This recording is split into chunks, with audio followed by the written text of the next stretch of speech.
I'd like to acknowledge Australia's First Nation people as the traditional custodians of the land, and for this episode in particular, the Kulin Nation. I pay my respect to their elders past, present and emerging. If you turn up, if you present yourself well, if you look people in the eyes and you present yourselves to them and get shit done, you're going to be successful, right?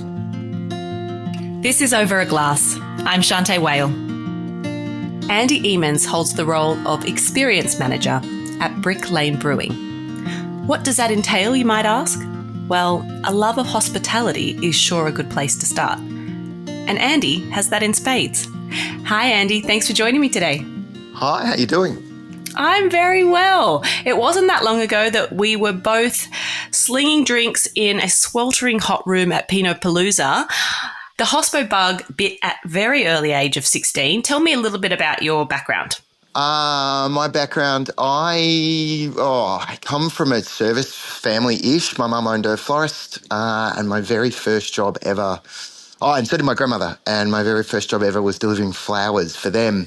And I just used to love, I can still remember clearly, you go to the front door, you knock on the front door and you give somebody a bunch of flowers, and, it might be a little old lady or it might be a bloke in his 20s. You never knew who you were going to do it to. But the smile on their face that they knew somebody was thinking about them. I don't know, even from such a young age, I knew the people were kind of my vice, people putting a smile on somebody's face or making them feel a little something or making sure they knew that they were remembered. And then I was 16, I went to work in this restaurant that was on the bottom of the shot tower in Melbourne Central. I was like this Australiana place, we had frozen emu and frozen crocodile. It was this kind of thing. And I was the only kid in there that I was at 16. Because back in those days, it was okay to make your mother or your grandmother a drink and touch alcohol under the age of 18. And I was the only kid in there that knew how to make a martini. And this customer ordered a martini. And I made it for them at sort of 16 because I knew how to make them for my granny because she taught me how to make a dry martini. And then they just sort of put me in the bar after that. So from a very young age, nowadays that's sort of wasn't even, it's not even legal, but back then it sort of was, or it wasn't just, it was the Wild West. So, and then after that I helped out a little friend in a bar on Chapel Street, which doesn't exist anymore. And I just loved it. I've always loved it, the flavors, the thing, the moment where you put a drink or a dish or say hello to somebody that's a regular and they're just a look in their face because they're at that point in time somebody had to think about them to make something for them. So yeah, that's where it all sort of comes from. I just like making people happy. I love that. I tell you what, I feel like learning how to make a martini would be a better life skill than algebra from what I've seen in my life. But, I don't write the school thing. No, I did that too. I went through school and university. I just love doing this. There's something about it. It's amazing. I love that also that you painted that so well, because the idea of opening a door, and no matter who it is, even if they don't want to be disturbed, if you're at the front door with flowers, people I'm sure would just light up like, oh my goodness. And you're right, they're thrilled to see you because you represent something really positive, or even if it's a sad occasion, it's still somebody's beautiful thoughts. So I can imagine that would really affect you. But what we do is sort of the same thing, right? Think about I don't know, the first time I took a girl out for dinner and we were 18 and, and I can't remember where it was that I first went with somebody, but I think back to when when I was 18 and I'm sure that when I got to the door, they looked at me like I was some kind of idiot, right? Even though I'd been, what's this kid doing here? It would have been something fancy because I worked really hard at the time and I made really good tips and so when I look after some little 18-year-old kid, and you can tell, I've worked in some really, really high-end places, you can tell, they've been saving their money and, they've got the oversized suit jacket on and they've got the girl on their arms and they're all super happy and they walk up to the front door. And do you know what? There's that moment, there's that second where you can make them feel like, they've saved up to be there. It's something special. They're showing this person that you want to impress, and you can make that moment for them. And it's not just the difference between flowers is somebody else makes the moment. In hospitality, we make the moment. We make the moment, and it's how you treat some person on that day, on that afternoon, on that whenever, and you make the moment for them. You create it, and they're moments that they forget, and they remember for the rest of their life. They might forget what it was, but they remember how you made them feel. Definitely. And you're right. And you can make or you can break it in a very, very, split second. I do remember going to a restaurant and the waiter, when I was about 10, he would do a little flick every time he put down my cutlery. And he made me feel so big in a room with all adults and I was the only kid there.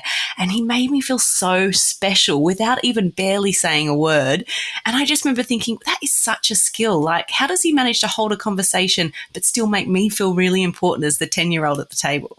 Amazing. I can tell you that person's name for me, his name was Frank Lombardi, and he had an Italian restaurant just around the corner, and I idolized him.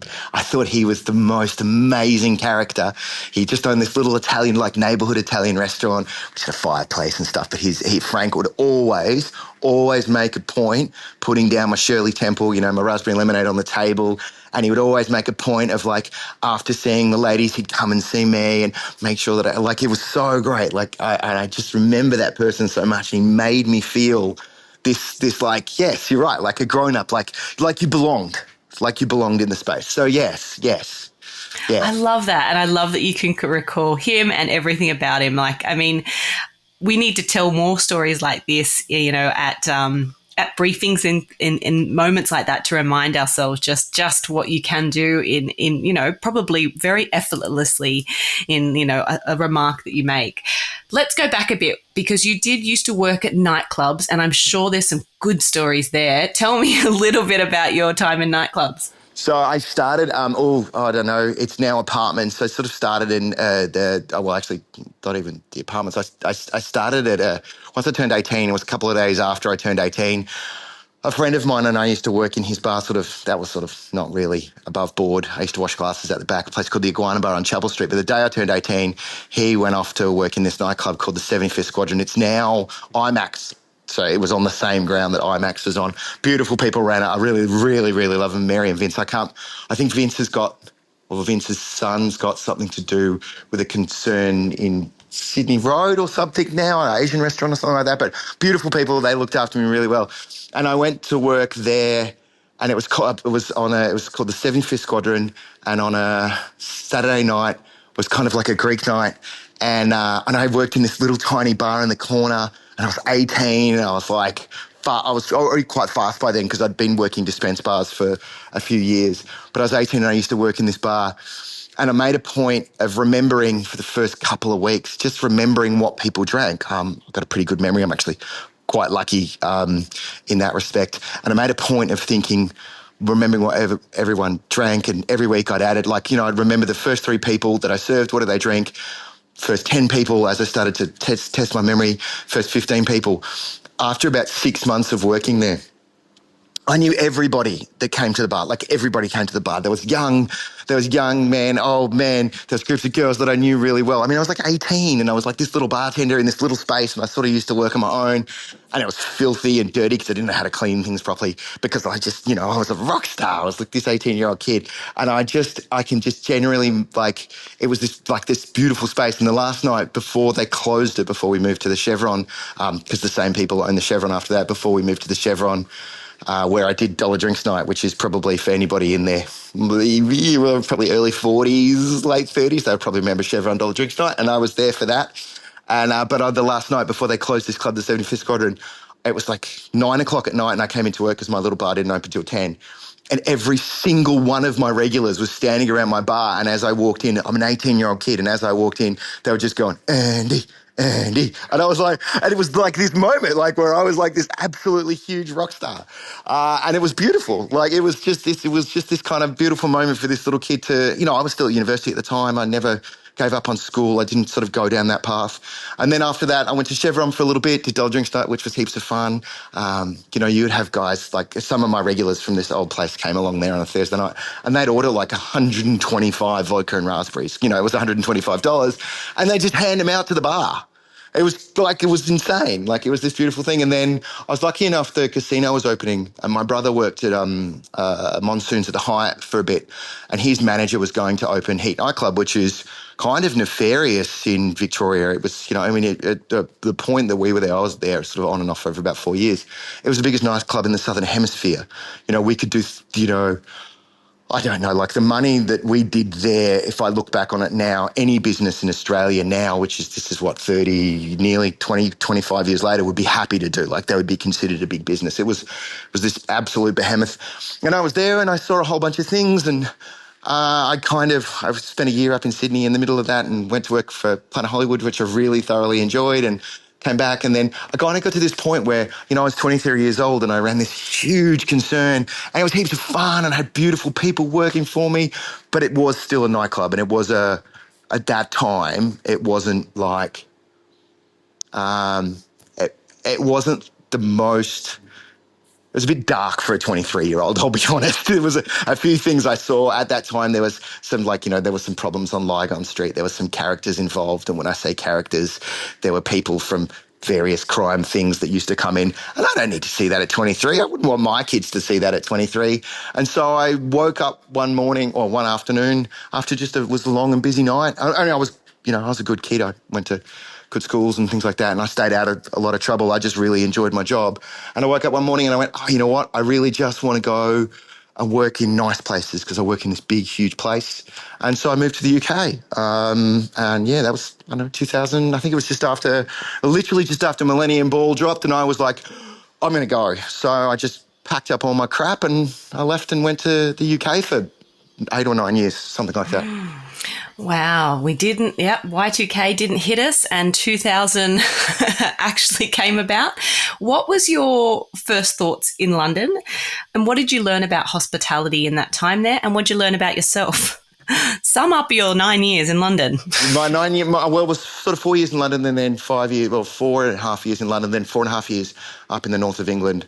What did I learn? The very short story is I learned that if you're in London and you want to open a shop that sells only Vegemite sandwiches between the hours of 11:15 and 12:15 on a Tuesday for lunch, you can make a success out of it. So I learned that the volume of population, that if you do something the very best that you can do it, it will have a commercial value.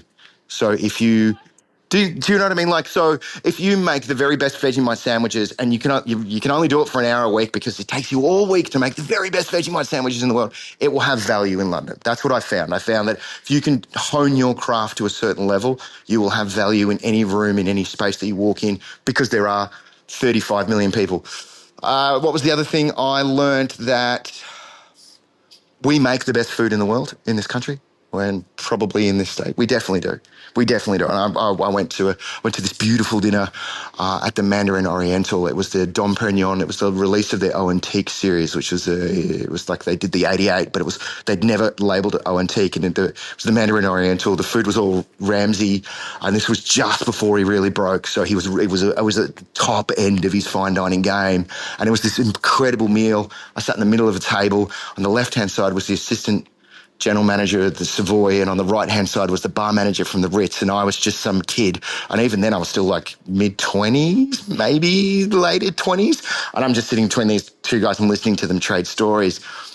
And the thing that I learned at that table was I could talk to these incredibly, incredibly experienced people and converse with them because hospitality is its own language. The love of food and drink, it's its own language, right? We have, and people and experience, they had just as shitty customers as I had. It was just a different type of shittiness. Do you know what I mean? That we all had a conversation about a customer with a American Express card slamming it down on the bar and asking us, demanding something for us. And we all had tales of these beautiful people that had saved up to do something special for somebody they loved. And we sat there for 4 or 5 hours, and they were probably 10 or 12 years my senior, maybe a bit more. And we just sat there and drank champagne and ate this amazing food. And I learned that it doesn't matter how old or how young you are, you have value. You have value in a conversation. And that was the first time I really understood that, because before that I would have been cowered by these people. You know what I mean? I would have been like, oh my God, I'm not. And the last thing I learned is that so when I actually moved to the north of England, and this was the biggest lesson I had, and I worked with these crazy guys, and we started this business, and it was turning over about £150,000 a year. And by the time we left, it was turning over £15 million a year. We had a couple of nightclubs, we had some bars, we did 100,000 person outdoor events. thing, and I was the operations guy behind sort of all of the bars that we did and all of the events and all the various other little bits and pieces. And I learned that it doesn't matter what you, if you want something bad enough, you can make it happen. And it's not always as hard as, you have to have a little bit of thought, and you have to have some planning, and you have to make sure that you own your mistakes, but you can pretty much make something happen. You've just got to be able to put it in. That cost me probably, I don't know, cost me most of my weekends and holidays and leave and stuff like that. But you can always make something a success if you work hard enough at it. It is absolutely 99% perspiration. It might even be 101% perspiration and 1% inspiration. There you go. That's my 9 years. There you go. I mean, you actually did that incredibly well. I'm a little shocked, actually. Major lessons and such beautiful examples of how you learnt them. And I love that you talked about, sitting between two major players and talking a little bit about, first of all, hospitality and experience in that, which is essentially just how people, are social in situations and being good, decent human beings, as opposed to total, grubby humans, which there's plenty of. But then also there's the love of food and wine and or food and drinks. And I think you're right, because it's a bit like the weather, but far more interesting if you're at a table, and you often do go to events where you're sat next to people you've never known before, and you can always fall back on the fact that you've got food and drink in front of you and everybody's there because they all find that fairly interesting. Yeah. But the other thing too is, like, it's that place where if you go to an art gallery, I love, like, the Tate Modern in London is like one of my favourite places in the world. NGV is not far away. I love NGV. I love NGV. My kids love NGV. I love that they're 7 and 10 years old and they go and they have their favourite pieces that they see. But in an art gallery, like in a library, when you're surrounded by all those beautiful books, it's not a place to talk, right? But at a table or at a bar, and you've got food and you've got drinks, it's no less an art form, but it's promoted that you speak. Does that make sense? Like, it's like, this is the place where we talk about the art, the beauty of the world. It either exists on our plate, or the things that we bring to dinner, or all of the millions of other things. We can do that all on a table, like on a dining table, and over a bar or whatever. And it's the place where you can do it, where you're supposed to do it. You're supposed to talk. Oh, the duck's great. I had a venison tartare. Oh my God, and I don't go out very often, so it's actually only just really recent. We probably go out once or twice a year, me and my beautiful wife, and I love her to death. But we had a venison tartare little phyllo pastry thing, and it was one of the starters that we had a deg menu on Saturday. We went to Morena with just the two of us together for her birthday. And we were both just like, oh my God. And then we talked about it and it was great and we loved it. And it was like just this little thing. And when you get like a nice glass of wine, or you get that, and you're amongst hospitality, but also amongst friends, because even like I've two beautiful friends who've become friends over the years. They're all regulars from my bar, and then now some of my best friends in the world. We talk rum when they're together. One's Mauritian and the other one's, his family are from Trinidad. And we talk rum together. But before they met me, they'd never talked about rum. And so it doesn't matter and they're a little bit introverted, and I know that would say that about themselves, so I don't need to edit it out. They're beautiful, beautiful boys, and they're my bestest friends in the world. And when we get together, we talk rum and we talk food, and we get passionate about it, and we care about it because it's like art. But you're in a place where you're supposed to talk about it.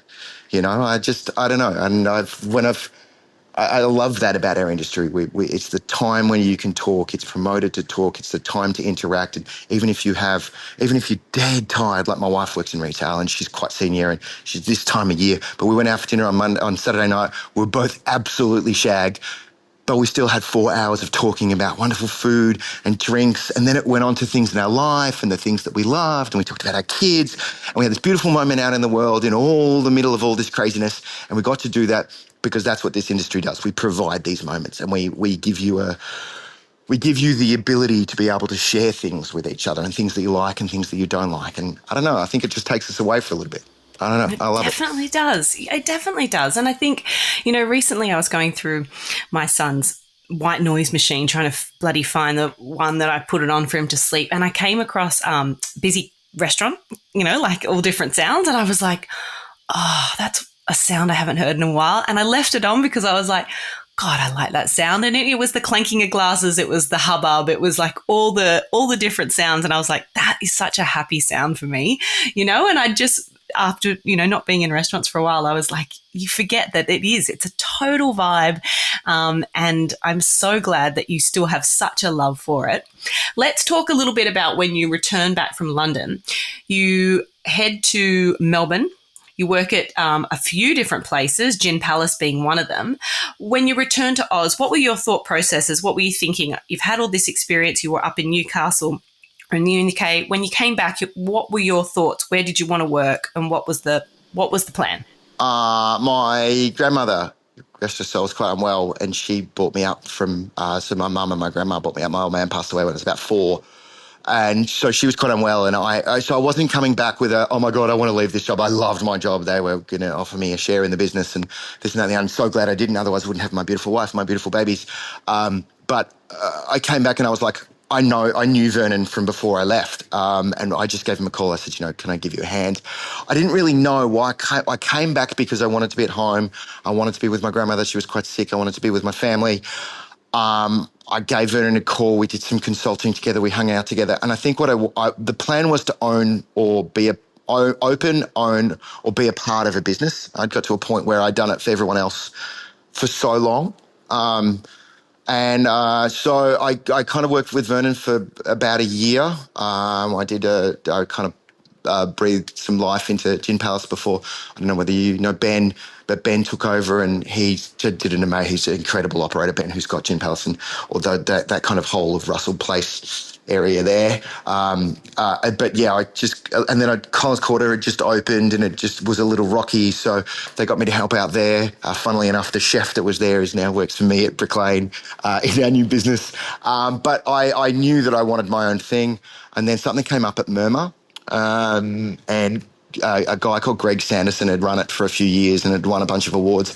And then he'd moved on to the ODV group to work with Sven Boilermaker House, those guys. And he'd been gone for about 3 or 4 months and the place had taken a little bit of it wasn't bad, it just wasn't what it used to be. And they said, hey, do you want to come in? I worked there for about a month and I said, hey, can I buy in? And then I was sort of Murmur, and then we had a little restaurant downstairs called Portela Rosso and had beautiful business partners, really, really lovely business partners. We're still, friends to this day. And we did that, and it became really successful really quickly because there was a couple of really, Brad was the guy who ran Front of House in the restaurant downstairs, and I ran the bar upstairs, and between the sort of two of us, we really revived the business because we both have such a strong love of it. Then we went and opened the Brunswick Mess Hall, and that was insane. That was an insane opening, and I wanted to have my own thing because I come from my family had small businesses, so I think I really wanted that feeling. And then my wife came and said, we're going to have a little baby, and because I come from a small business family, I was like, right, I'm out. I'm going. I'm not staying. My mum, we had some trouble when I was very young with business because of fringe benefits tax. It came in when I was quite young and it destroyed my business. And I was like, all right, I'm going to have a little girl and I want to be able to see her. So I really want to, that's me. I'm going to sell my shares and the boys were really lovely to me. But I really wanted I never thought I was going to have a family like this. I'm already in late 30s by this time, sort of 37, 38. And I don't know, I can't explain it. I just never thought I was going to be a dad because I love what I do so much. I was complete. I didn't need other things. I was but then I met this woman and she made all the bells and whistles go.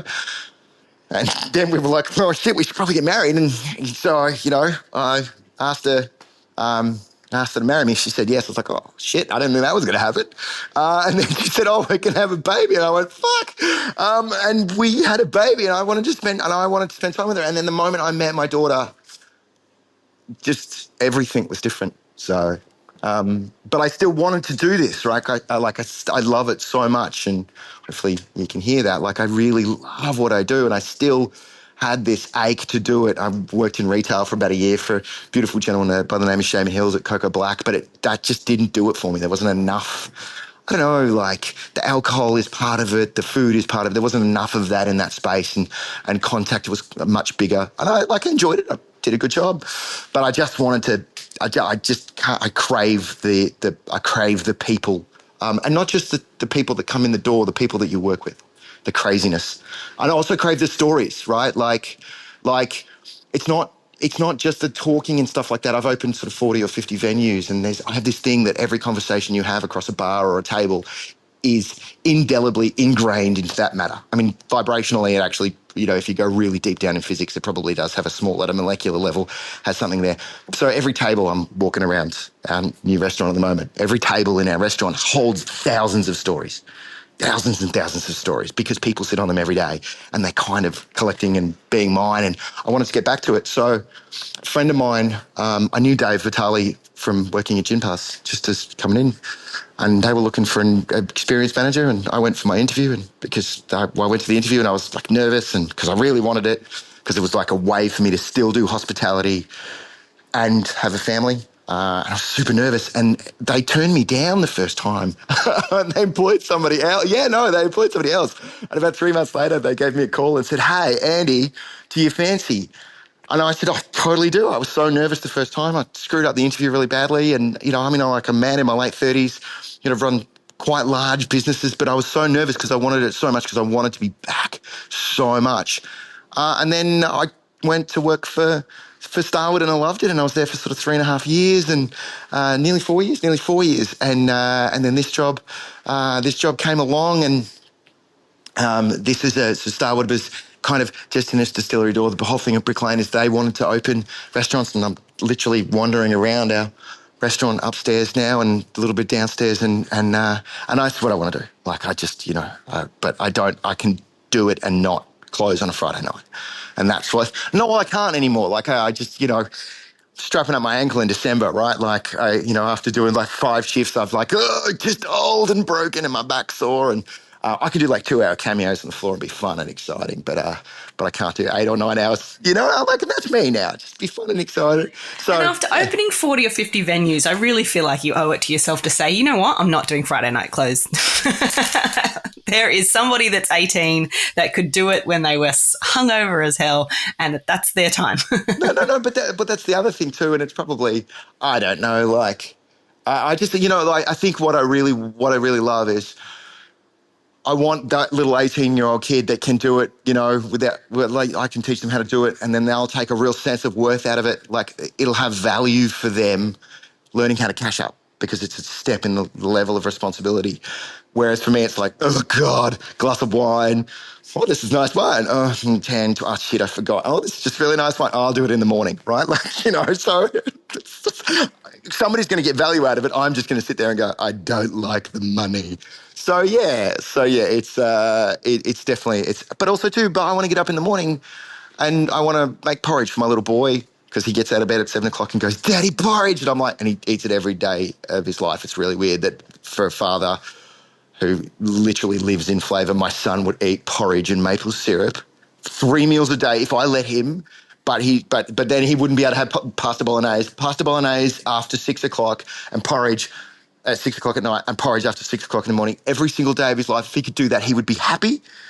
And as long as he could occasionally get a little bit of ice cream, he's good. Oh my gosh, he belongs in like the 1840s or something. No, I know. They were always pressured to eat their porridge, and nobody wanted it. No, right, and it kills me, right? My daughter, the other day, we went to a restaurant. We were in Surfers on holiday. This is a couple of months ago, staying with my sister-in-law, and we went to this restaurant, and like we ordered. It was like a Thai, and she ordered off the grown-ups menu, like that's what she calls it anyway. And it was the first time we went to a restaurant. And my kids ate everything, right? Like they ate everything on the table. And I just had this moment of like, ooh, it's going to happen now. I'm so excited. I'm so excited. Oh my God. Yay. Totally. That is a real moment when you know that you're going to be able to go, and that's going to be a part of your lives, is the sharing of food and the things you love. Tell me after, working in chocolate, working in wine, working in whiskey, Brick Lane, what do you love about working with Brick Lane Brewing? And kind of, as an experienced manager, you are really a jack of all trades. You do a little bit of everything. I mean, I'm still reeling at 40 or 50 venue openings. That's absolutely insane. But tell me a little bit about the business and kind of what your role is there and what you love about Brick Lane. What I love about Brick Lane is that it's a kind of beer company, and first of all, we make a quality product. I've worked in product and in the industry for so long, I can't sell bad stuff. It sounds self-promoting, but it's not. I just can't put something in front of me that I don't like. And the fact that we make a good product. I like the company ethos. I like that we're part of a community. I really like the people here, the people that are involved, the marketing director that originally employed me, that it makes a lot. I mean, I think at the end of the day, we all, we may work for companies, but at the end of the day, you work for a person, you work for one person. You don't work for a lot of people. The person that I now work for, the marketing director moved on. She moved on to much, much greener pastures. The person I work for now, beautiful, beautiful individual, wicked, wicked smart, and teaching me so much. So that's what I love about Brick Lane. I love the contact with the people that I have that are in senior roles, that when you speak to them, they are so experienced that they give you a view on the world. I mean, I know that's totally selfish. I like the fact that the brand is, we are B Corp certified. We do try and do the right thing. We run nearly all the power out at our Dandenong facility off solar, like little things like that, apart from like the heavy boiling equipment and a few other bits and pieces. But we're responsible. We take care of each other. The company ethos, we look after our staff. I'm never questioned if I'm making a morally good choice in regards to my staff. It's understood. So those things really mean a lot to me. The product's great. So bang on. My role as the experience manager started as really just a hospitality focus with a little bit of event execution. It's ended up as partnerships, hospitality. I've learned in the last 12 months about digital advertising and meta and how all of that works, and EDMs, and stuff that I touched before but never been intrinsically involved in. But I've kind of got my fingers into that now. A little bit of artistic direction. I'm just sponging the knowledge and soaking it up and then applying it to the business or department that I run, and I kind of like sort of starting to take over extra areas because I just enjoy it, and I'm a serial multitasker and mildly insane. So an experience manager should ideally just be hospitality and events, but I kind of canvas across a bit of that and a bit of other things that probably normally wouldn't live in my department, but I just love it. Like, it's just cool, right? Like every day I can get up and I learn something new, and it's not a good time of year for breweries. It's not a good time of year for not a good time of year. It is a good time of year right now, but it's not been a good year for businesses that sell and make beer or wine or spirits even. It's been, the economic climate has been really, really tough. Being both a marketing facility and a hospitality operations facility, what was really nice was probably about, just before I met you at Pinot Palooza, it was like about the middle of November, it was like almost something ticked in the air, like just there, right? And hospitality, we see it first because it's the first thing you kind of have to give it up, right? I can't go out for dinner that much because I've got no money. And then just something happened and people started to start to go out a little bit. And I know it's the weather did help and but they just started to go out and they just started to book dinner and they just started to go, you know what, it's been horrible. We've had no money. Life is like this. But right now, I'm just going to go back to living my life again. And I'm going to start going to dinner. And I'm hoping we're not the only people. I truly believe in the Melbourne hospitality scene. I really, really believe in it. I would do anything for it to continue to thrive and survive. And I know it's been tough. A lot of my friends, a lot of people I know have lost their businesses, but I can just feel it. So hopefully with 30 years experience, I'm not barking up my own crazy tree. Hopefully, no, but you know what I mean? Like, hopefully there's, it's out there, right? Like, there is a change and it is coming and it is going to come back. And those that survive will always be stronger because they had to go through it. They'll be leaner and meaner and stronger and they'll want it more, and we'll get more and more and more exciting at what we do. Like, I can see this, we've come through this period now. You're going to see just over the next 12 to 18 months as things begin to improve, as long as they don't put the interest rates up again and then we're all screwed. But you're going to see things to improve, but you're also going to see people that have made it through this period that are just going to be excited for it. They're going to be thirsty and hungry, and they're going to make an already vibrant and exciting scene even stronger and even more exciting. And, because they've made it through. Or you've got people that used to own businesses that are now running, they're managing for other people, and they've got wonderful ideas and wonderful thoughts, and they'll just keep punching it.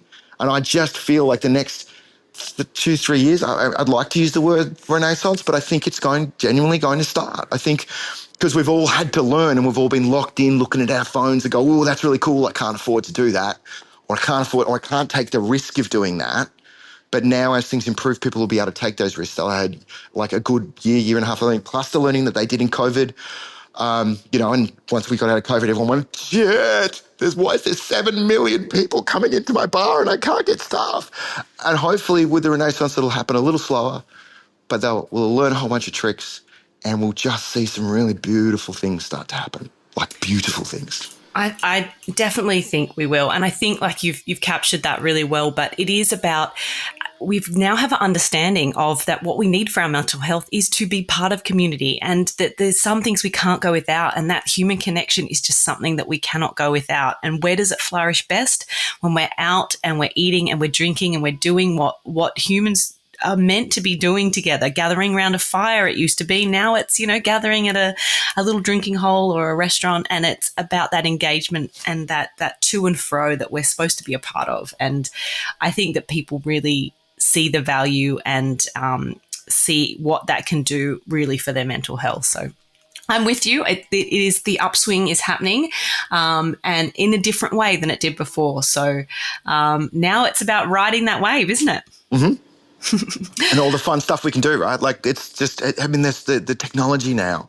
And I don't mean the gimmicks. I mean the things that allow us to focus as hospitality professionals, that allow us to focus on the product and the fun things that we can do with it, because Xero is much easier to do your accounting. I mean, I was been around for years, but much easier to do your accounting than a ledger. That's just a really poor example. But nowadays there's even more things, like apps that help you communicate with your customers better, like these things that make it easier, so you can brush things aside and just focus on what's on the plate, what's in the room, what your guests want. You can understand them better, and it really does help, and it will lead to changes and positive change, like really positive changes. Yeah, I agree with you. And it's so much when you see these people that you come across in hospitality where their skills are people skills, just like you were talking about, then doing all these things like bookwork and all these things that take time or whatever it may be, those skills are wasted. And that's why it is so great to embrace those things and go, you know what, you're worth more than this. Let's get you out of there and get you back on the floor or doing whatever it may be, and making our lives a bit easier, but also, like you said, give the people what they want. That's it. Andy, you've kind of answered this, but I'm going to ask you kind of because you're so good at taking instruction.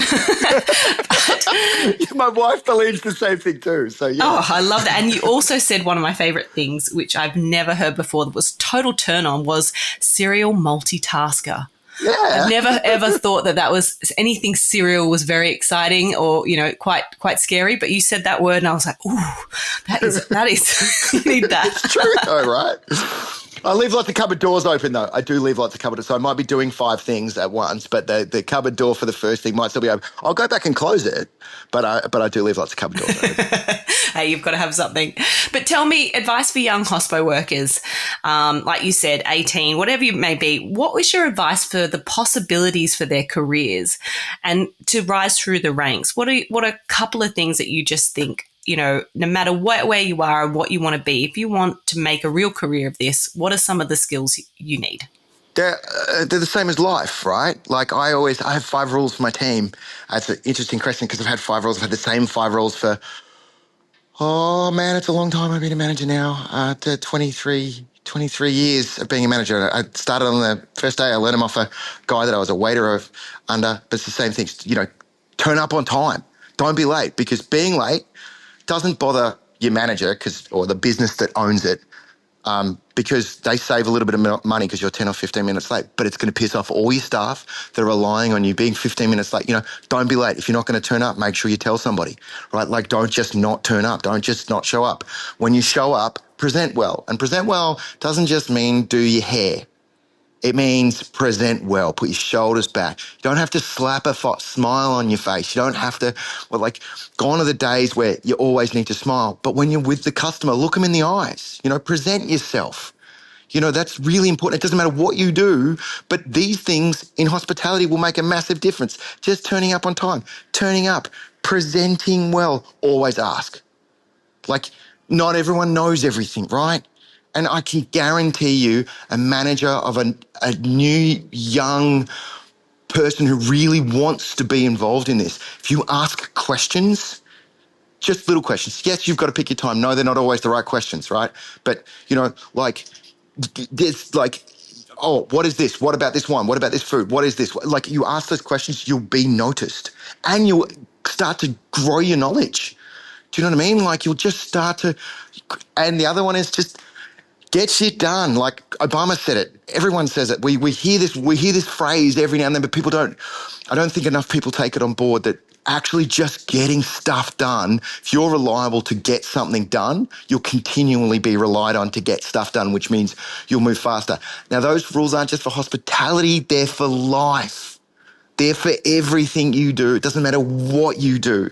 If you are always on time, if you turn up, if you present yourself well and you are, well presented, if you look people in the eyes and you present yourselves to them and get shit done, you're going to be successful, right? Yep. The cogs will keep turning. That's it. And ask questions, right? And then that's it. Just ask. After that, just ask because you'll learn. I had a wonderful friend of mine went to the best hotel school in the world. And it's called École Hôtelière Lausanne.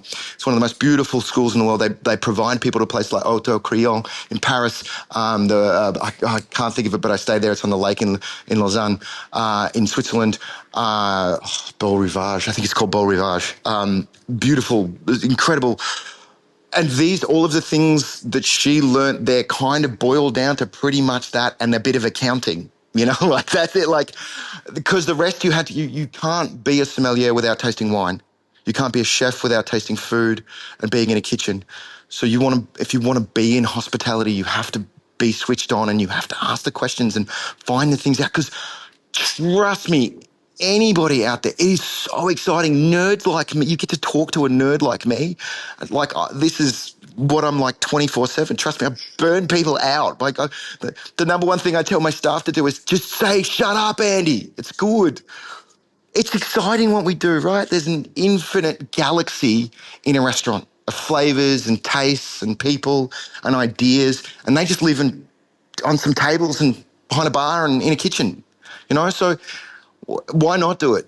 You want to fill your life with beautiful moments and experience. And yeah, we all have bad days, but trust me, if you work in a corporate office, you have bad days, right? Doesn't matter. Doesn't matter where you are. Everyone has bad days. There's always some jerk who's a customer or the guy in the other cubicle or the lady on floor 16. There's always someone that's going to try to make your day bad. But if you surround yourself and collect beautiful ideas, most days are good days. Well, that's very true. I feel like I need to have a little mini snippet recording and play you at the start of the day, as just as my alarm goes off, and I'm just going to play this all right, we're going to get shit done. We're going to present well. And my life would be much simpler if I had you in my ear, just getting me started on the day. So I'm going to remember those lessons. And I also think that, you've reinvigorated me, first of all, for life, but also for the amazing hospitality industry that we all love so much. Andy, rapid fire, because we're running out of time, 3 drinks for the rest of your life. What would they be and why? Lager that's like making love in a canoe, really light, really, really mild, easy. You can make up the language that I would use about making love in a canoe, like that, really, really close to water. So there's this champagne always, but particularly one type, a really beautiful sommelier, a guy by the name of Matt, who's the sommelier at Farmer's Daughters. He well, it was my wife's birthday a couple of years ago. We were there for dinner, and he brought out a glass of Solessence. Let me just, because I don't want to bullshit it. It's called JM Select Solessence, and it is the nicest. Literally, it's a brute. It's not mega expensive, but it was just the mouthfeel, the cremant on the chef. Oh, it was just fucking amazing. That really, really, really light, easy drinking lager on any day, hot day, cold day, best after a shift, like best after a hard day's work. Just nothing like cold, nothing flavoured lager. And then the last one is he's just the most, and it's not a plug, he knows how much I love him. He genuinely does. Guy by the name of Troy Jones, who owns Peyton Jones Winery, with a fella called Ollie. They make a hollow bone Chardonnay, which just but I mean, like, his Sands is brilliant. All of his wines, like, fucking good. And that would be how he told me it was. But his Sands is mind-blowing. And a glass of that in the middle of winter around a fire with friends, nothing like it. That would be my three.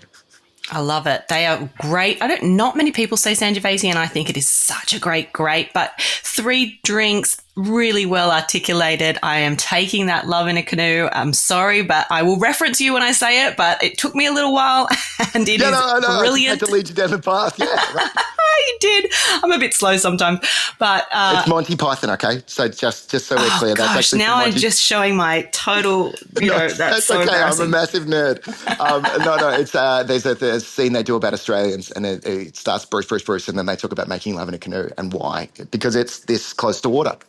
Good. I clearly need to. I grew up watching that, but I've completely lost it, so I need to go back and return to it clearly. But Andy, I have loved our chat. You are absolute stellar. Your energy when I first met you was palpable. I thought, my goodness, I need to talk to this guy again. And you just were just throwing out love from that little cart that you were at Pinapalooza, and I was really grateful to meet you. So thank you so much. You're a legend. Thank you so much. I appreciate it. Cheers to you, Andy. See you later. Thank you.